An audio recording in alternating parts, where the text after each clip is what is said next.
Welcome everyone to Male Fuzz TV. I am Peter, that is Tara, and we are going to talk about Star Trek Strange New Worlds Season 2, Episode 5. It's called Charades. Oh, I should have done a silent intro. I should have tried to do Star Trek and Charades. That'd have been... You know I wouldn't have gotten it. I know. Unfortunately, the density of Tara's brain would have ruined the bit, but... Yeah, it is very compact in there. Well, when people say someone's dense, they're talking about density, right? Yes. Okay. Just yeah, that's what I was going for. You wouldn't say the denseness of it. I've got one thick brain. Anyway, we're not here to just insult Tara, although I'm sure that'll be sprinkled in throughout. Everyone enjoys it. We're here to talk about the new Strange New Worlds. Oh. We'll be fine, okay? We're here to talk about a happy Star Trek episode, a delightful little jaunty tale of how Spock spends a couple of days being human, and all of the hijinks that ensue because of that. And it finally brings the Spock and Chapel feelings to a head and gives us a big stepping stone in there. And I can tell just by Tara's faces as I describe the gist of this episode What? that you may not be as positive as anyone else. Oh, no, it was fun. It was kind of a fun episode. I enjoyed it. I think it was a chance to see what's his name, Ethan Peck, do like he got to show off his acting a little bit, because the way like him trying to fake being Vulcan when he wasn't really Vulcan was very good, because he wasn't just doing what he normally does. Yes, Tara's cat's distracting me by making noise in the background. He's trying to escape right now. Yeah. Stop that. Yes. Okay. So let's not halt everything too much. We go on. What's your thoughts? Yeah, I enjoyed the episode. I thought it was pretty good. I thought the comedy worked for me quite a bit, because I found myself laughing a lot. And I even laughed at the Pike stuff.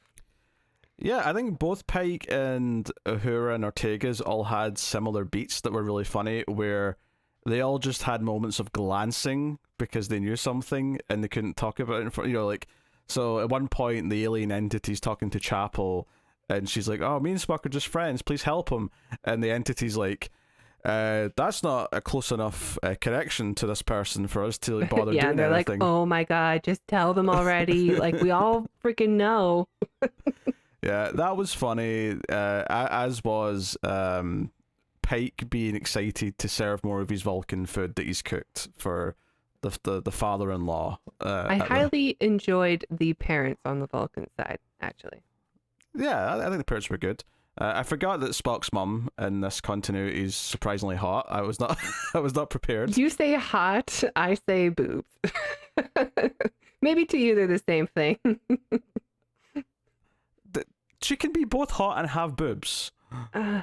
She must be like borderline little person though, because she is tiny compared to Spock, but like all boobs. She's probably like 5 foot or something like that. She's so small. Yeah, it's to the point where it's actually stretching believability that Spock here is her son, because I'm like, how old is he and how old is she? Like, what's the difference in age here? Because I'm not so sure. I believe. What is Ethan Peck? Let's do some quick detective work. I think he's like 37.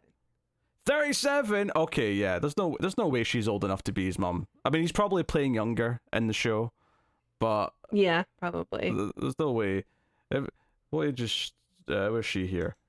She was born in 75. So she is... Yeah, she's like 11 years older than him. She's 48. So, yeah. I don't know. Obviously you can have an adult child at 48. You can, but I feel like he's a bit out of that range to to be acceptable. What did Sarek like marry her when she was like 12? Like, what's the? Well, look at them titties. Don't lower the tone of this show, Come Tara. on. She showed up and her cleavage was like at her neck. That was a tight corset she had on. I have no complaints. I mean, it's no coincidence that you're like, hey, Spock's mom's kind of hot. Yeah, but it was you the don't have face to dance as well. around it. We all know it's because of the cleavage. It's not just because of the cleavage. She's an attractive woman. It's fine. Not my type. Look, I just like it stuck out at me. Okay, I bet. I said it, not they. Anyway, so well, I think there's a nice subversion to this as well, because you know how there's this, what's this episode called? City at the Edge of Forever, I think it is. Oh. Shut up. City at the Edge of Forever. The episode where Spock has to wear the hat to hide his ears because they're in flashback Earth, and here Voyage home. There's an interesting flip to it where he's wearing the hat to hide from his mother that he's not Vulcan anymore. He doesn't want to have to explain that. And there's a little bit of fun where Pike's trying to like back him up that the hat's regulation. I've got one as well. And that was amusing, but it made sense that to include his human mother and him trying to deal with the fact that he's human. But it was a lot of fun because they spend time at the start of the episode showing like a day in his life where he's like hanging out with people and not laughing at the jokes. He's just kind of saying fascinating at them. We see him doing some of his duties. We see what he's like at a meeting where he's dealing with the anger of that awful Kirk and not cleaning up his crumbs. Happy to see Sam Kirk back in this. I'm sure you were. I was even. And he's a bit of a slob. To be fair to Sam Kirk, he's still sitting there. Like, what's he supposed to do? Clean everything before they continue the meeting? That's a Spock being a bit high maintenance. He didn't really flinch when Spock got up and took his plate for him. Like, he still kept going on with this conversation like it was normal. Fair. Even when Spock like wiped the crumbs off the table, I would have been mortified if someone did that to me. That's a fair point. That's a fair point. He should have like maybe noticed that it was bothering Spock at that juncture. But I was more happy to see Spock have been held back by other officers yelling, "I'm going to." Well, he doesn't say "kill you," but he's very upset. And I like that they're still continuing this whole like Spock is annoyed by a Kirk. Well, I appreciate it because when they're talking about this and like sort of okay, obviously he's dealing with all these human emotions that are new to him. They're different from what he normally deals with. And like Anne explains that it's kind of like you're a teenager and your hormones are like firing on all cylinders and you're really dealing with the fact that you're caring about everything. And there's even he starts to get horny. Yeah, there's that little bit moment where he just sort of eyes her up and he's like, "Yeah, I'm feeling all sorts of things," and like Anne's just like, "Yeah, good luck with that, Spock. I'm gonna leave that." You should learn impulse control first. Make that priority one. But it's actually a really good. So as much as it's a gimmick of an episode to like say, okay, we're going to do an episode where Spock's a human for an episode, they use it to advance the story with him in Chapel because we have this great interaction where she runs into him and they've been avoiding each other, but he's human now. So he actually gives her a hug because she's feeling bad about the crash that led to the humanization thing, and like it's this awkward but in a sweet way that's different.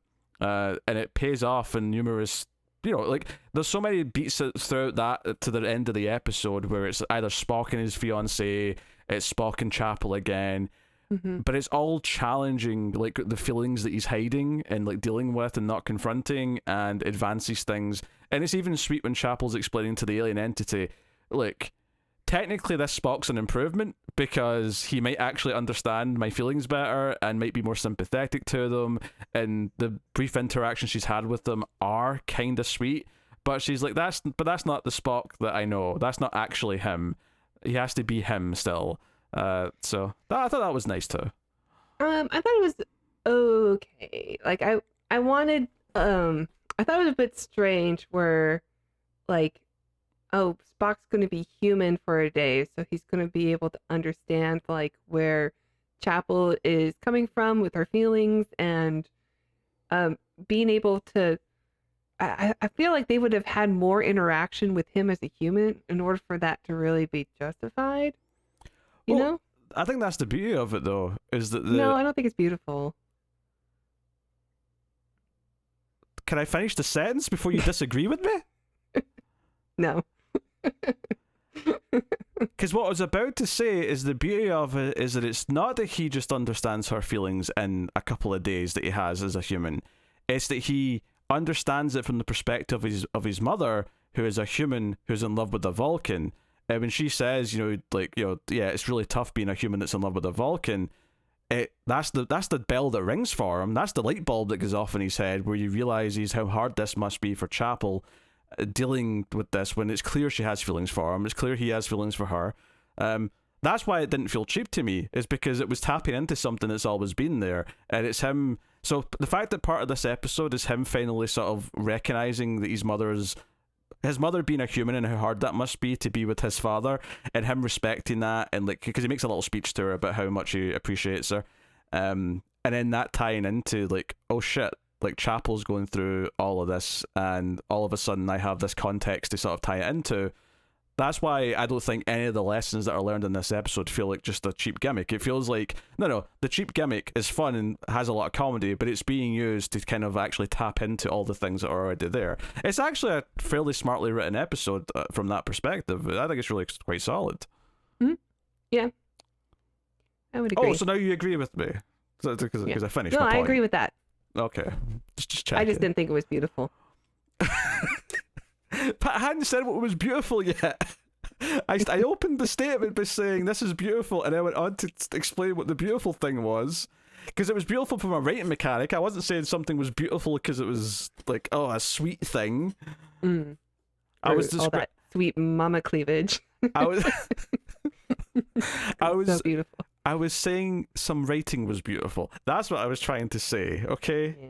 I will not have this tone lowered from the likes of you, okay?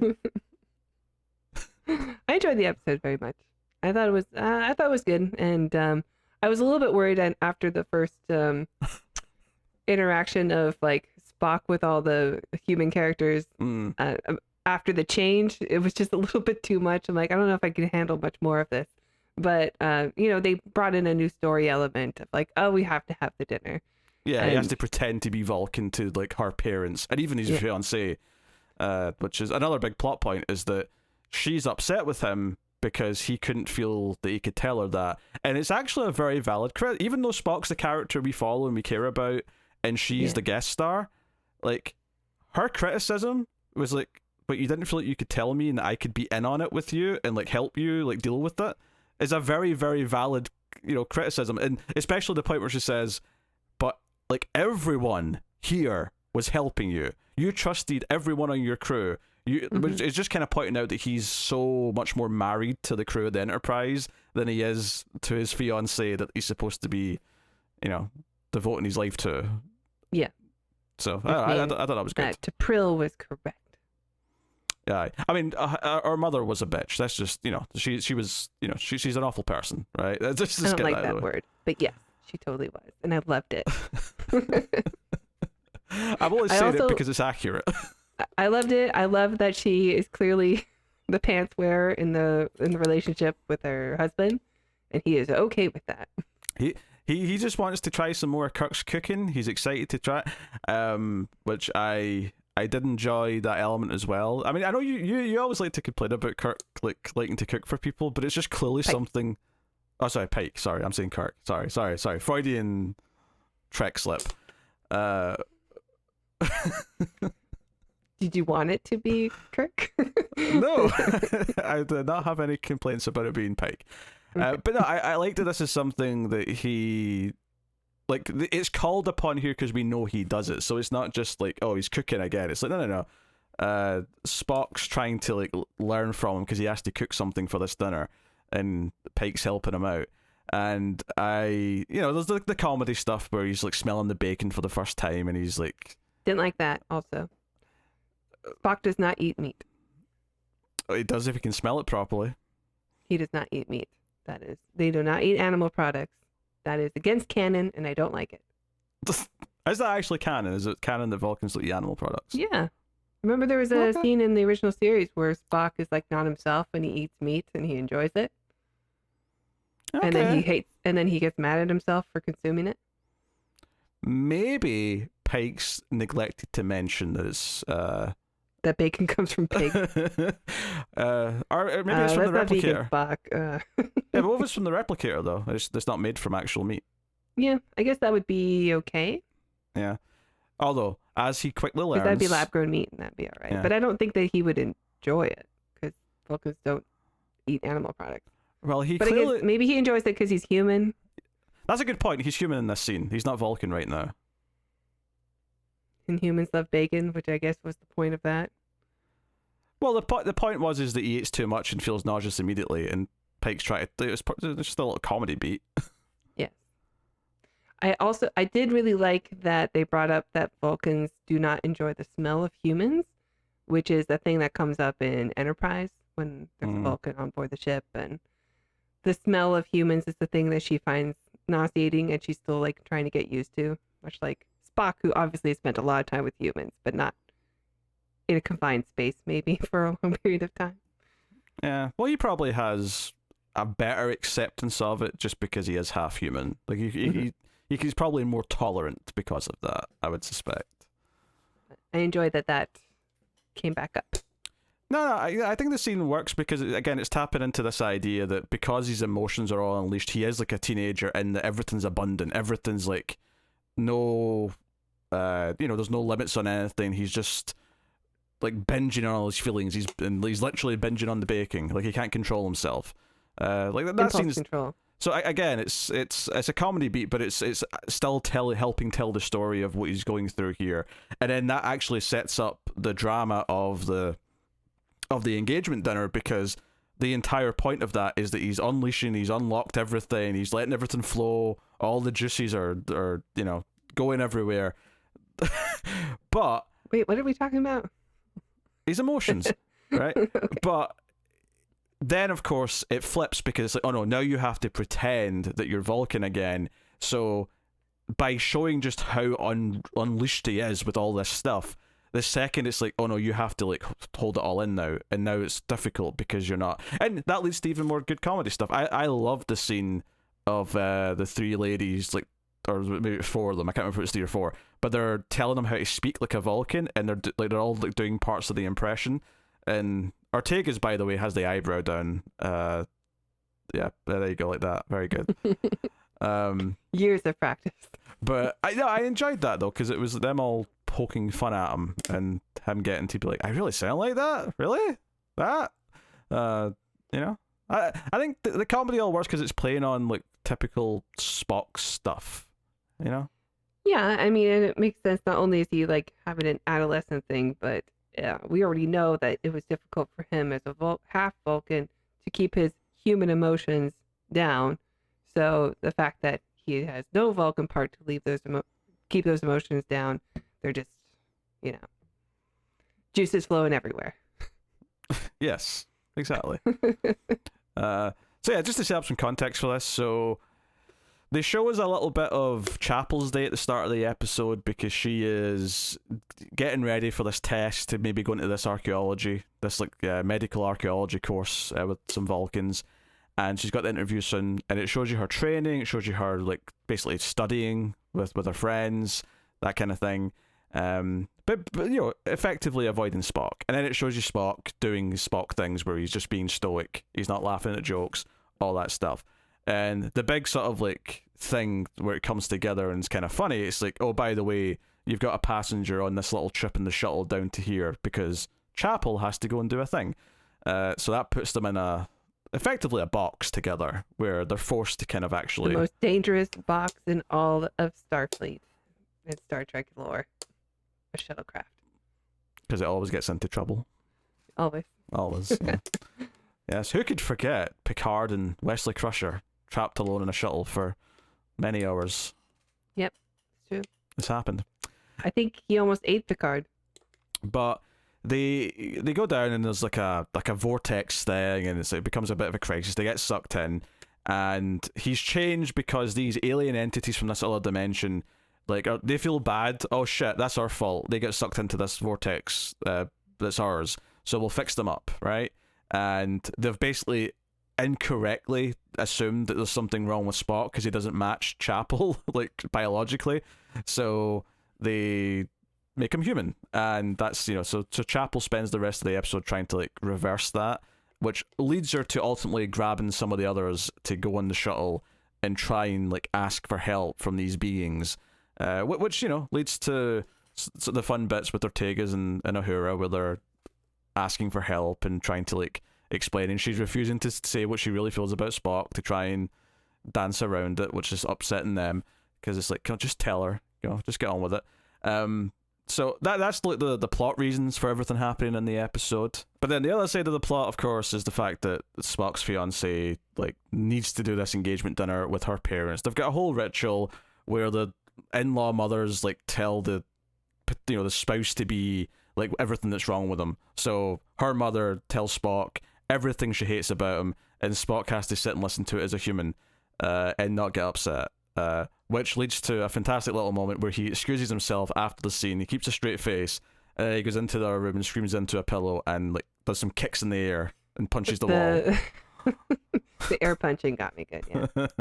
I wish the music wasn't so, like, tense and serious, because I thought if it was just completely silent and him just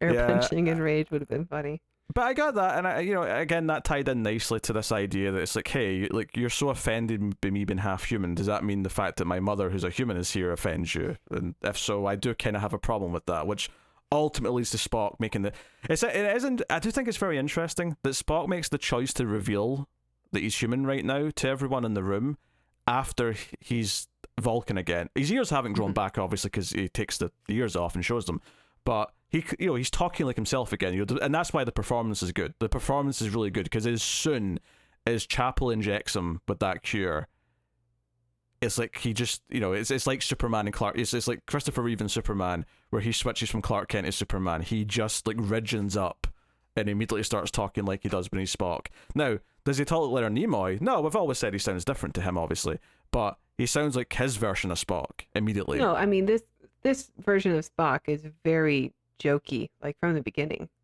Yeah. Well, but the point is that he turns into what he's been doing the entire time as this character. So the performance is very good.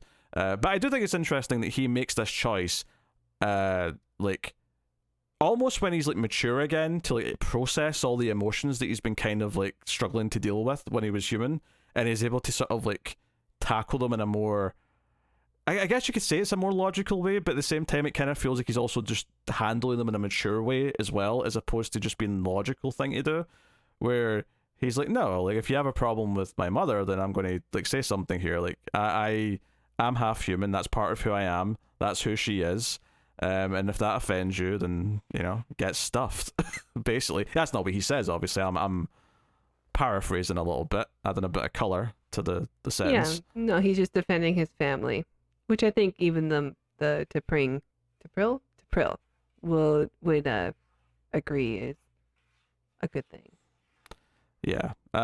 So I like that. I did also enjoy that Spock was about to, like, confess, like, some feelings, and Chapel makes the choice to just stab him with the cure and, like, not hear it because it's too painful. Again, I actually also it's like their engagement dinner thing that's happening right there. She's probably like, just go be yourself, and then you can make a decision about what do you want to tell me. Sure, but I think that's, like, kind of why it's a good moment, though, for her, is that she makes the choice to, like, she could be selfish here and say, oh, he's going to say something that I want to hear, so I'm going to delay this a couple of minutes while I hear it. But she doesn't. She does this and, like, sets him back on the path to go and deal what he has to deal with.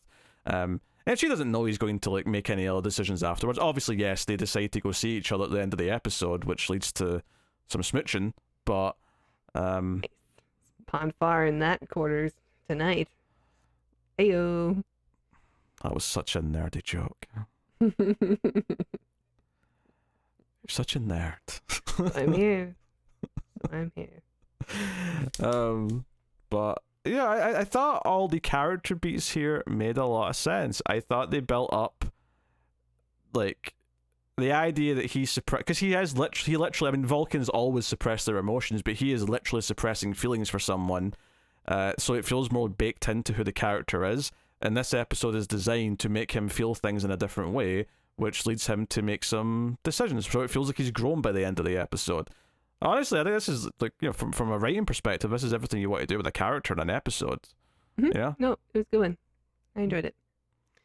I thought it was a good character for Spock, and I thought Chapel stuff was fine. Please do elaborate. At least they're together now, so we don't get like the Jim and Pam thing going on much longer. And I mean, obviously they're not going to be together in the future, so I'm curious to what happens with that, if there's a big fallout, or I don't know.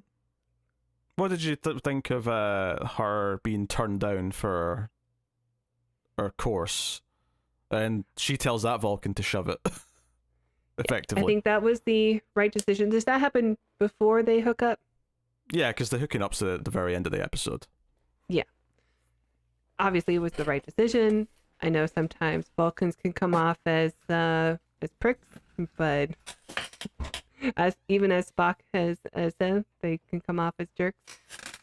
But I think clearly, like, she's getting more than enough experience being on the Enterprise. So, like, if she wants to research the literal aliens that she spoke to earlier that day, and then the Vulcans don't think she's worthy of that research. So, yeah, like, screw them. Yeah, to be fair though, I think part of that is obviously, yeah, she has first-hand experiences on the Enterprise. I don't think it was ever about the course itself. This was about things are uncomfortable with Spock, yeah. And this was like, oh, maybe I'll leave to get away from Spock. That was the idea, and I think the point here is that by this point in the episode, because she's admitted how she's felt, no matter what the outcome is going to be, she's more confident about who she is and what she feels about, and that's why she, as well, at the end of the episode, has also made the decision to go see him. It's not just him going to speak to her because he wants to say something. She's already there, and it's a little predictable, you know, when he goes to open the door, like, it's actually like you expect her to just be there, and it's that kind of awkward, oh, I was coming to see you too. But I think the episode also cleanly builds up this idea that she was leaving because of Spock, because it was awkward, mm-hmm. and that regardless, even if something's not going to happen between them, at least she's feeling more sort of she's feeling more strong about it. She's feeling more confident about who she is and why she feels the way she does. And there's this idea at the end of that subplot where she tells the Vulcan, hey, you can read my paper later in the year because I made this great discovery, blah, blah, blah. That moment is effectively her saying, no, I don't need to prove myself to you. I'm like proud of whom I am, and if you can't see that, then that's whatever, right? And that kind of ties into just the entire thing with her and Spock, is this idea of like, you know, is he going to look down on me because I am not a Vulcan? You know, am I too emotional as a human being for him? And she's had evidence throughout the episode that Spock does care about her, because, you know, he diverted the shields to protect her instead of himself, and that was kind of a big hint that no, he does feel something. There is something good on there. But I think this decision, this like her fighting back, is about her feeling confident in herself and not needing to run away anymore. So she doesn't need this anymore. So that's why it never feels like a big blow to the character or anything like that. It just kind of feels like, yeah, this feels natural. She was never going to leave the show, so it makes sense. Yeah, no, it's good stuff. Let's just see where this goes. I don't know. You kind of already talked about everything, so I don't really know what I can add other than like it's good. Let's see where it goes from here. Well, let me ask you: is this engagement ritual thing? Is this like out of Trek lore? Is this a new addition to the Vulcan stuff? I can't say I've seen this one before. There was definitely some Vulcan engagement stuff that happened, or at least ceremonial wedding engagement stuff that happened in Enterprise, but I don't recall this kind of thing specifically, especially not the stand up in front of the person that's going to marry your kid and tell them everything you hate about them. Yeah, and she struggled for time. You know, Spock's mum was like stretching out her answer for the egg timer. She was like, yeah, and you're a bit this. You could do this a bit, maybe. You could call more. Yeah. Then Spock's mum gets involved, and she's like, basically the daughter's like, right, you're out of time, mum. You're out of time. Shut up. Shut up. You're done. I suppose it is a logical thing for people to just air out grievances, like just out in the open. Here's a list that I've compiled of things that I think you should improve on. Mm-hmm. Otherwise, you will be a disappointment. Yeah, so obviously they're stalling for time to try and give Chapel enough time to get the cure for Spock. And he's already had to like hold the hot teapot thing and all that stuff. But so it's already like the title would have made sense anyway because he's pretending to be human the whole time. Like for this big part of the episode, that's the whole point. But Charades the game does literally come up because they try and stall by saying that humans have a tradition at engagement dinners that's very important, and Pike comes up with charades, and then we didn't get to see any charades. I would have liked to have seen that. I did like though that when I can't remember what was happening later on, but it was after like, everything was going down, and like the father-in-law just at one point says, "Is this part of the charades?" Like he asks a question about something, and it gave me a little chuckle. Yeah, he was a good character. Yeah, well, he's just comic relief. He's just there. I hope he comes back. I hope they both come back. I like the parents. I don't think so. This marriage seems like it's never going to happen, so I suspect that her parents were probably one and dones. I feel like she's about to be heartbroken by Spock in a really big way, so that it makes her choose his best friend over him in a battle to the death. Oh, actually, one of my favorite little moments was when she first comes aboard the ship, the fiance, and she says something about spending time with her parents, being like, yeah, she compares it to something, and it's something really dark. And Spock lets out a little laugh, and he has to cover it up, saying he was coughing. But it was a funny line though, and I like because people do laugh, you know, on the show as well. Like characters will laugh sometimes when Spock says something deadpan, and that's understandably funny. I do love that another Vulcan said something that made him like he couldn't help it. He let out a laugh. I thought that was a good little experience, good little switcheroo. Agreed. So, you know, the comedy was on point. I think, you know, the way they built up to like both of them kind of like realizing their feelings or admitting their feelings to themselves more than anything, if not to each other by the end of the episode, which is also why I think it kind of works, is that this is about them admitting it to themselves. The fact that they admit it to each other at the end, yeah, that's the obvious happy thing you do at the very end, but it was more about admitting it to themselves first, and both of them go on journeys to do that by the time we get to the end of the episode. So, yep, pretty good. I don't believe you. I think you hate it. No, I liked it. I laughed a lot. I don't hear conviction in your voice. You think I'm putting on a front? I think you're pretending to be a human when in actuality you're, I don't know, a soulless alien monster. Is that why I'm the only one who doesn't like Pike? Yes, that's the only, that's why you're the only one that doesn't like Pike. No, I think this season so far, I think episode 1 was a bit mediocre. And I know you had your problems with the time travel episode. Oh, I didn't have as many problems. Yeah. But I think the other 3 episodes have all been relative winners. The trial episode, the episode last week with the more Sam Kirk. Rigel 7. Dang it. Yeah, well, I mean, they are keeping that thing going where Sam Kirk is always just there for a joke. Like he's just there to either get hurt or. So any comedy episode, I can expect Sam Kirk to show up. I think that's true. I want more Kirk. Don't give me any of this bullshit fake Captain Kirk. I don't want any. I don't want any Jim Kirk in this show. Only Sam. All right. Well, I guess that'll wrap us up for the episode. I bet if they had the same actor without a mustache play Jim Kirk in the Lawn episode, I would have liked it. Fair. I would have liked it. It would be something. I can tell you, by the way, that not next week, but episode 7 the following week is the crossover episode. So 2 weeks they have crossover? You do with Lower Decks. So you can look forward to that. Which, by the way, is next Best week. episode of the show. Is next week the week we won't have the episode at the same, or the review at the same time because you can't record for a bit? I'll be at Comic-Con, baby. Woo! Okay, but the point being is that the next review will be later, or it may just be bundled with the following one, so we might be talking about 2 episodes together. One of the two. Yeah, We'll see. maybe. It just kind of depends when we can fit things in. But there you go. So, yeah. Okay, there you go. Let us know what you thought of the episode in the comments. Like, subscribe, all that stuff. And you can support all the content over at patreon.com/MailFuzzTV. But that is the show. Thank you very much for joining us. We always appreciate it. Keep watching TV. Have you got any vanilla?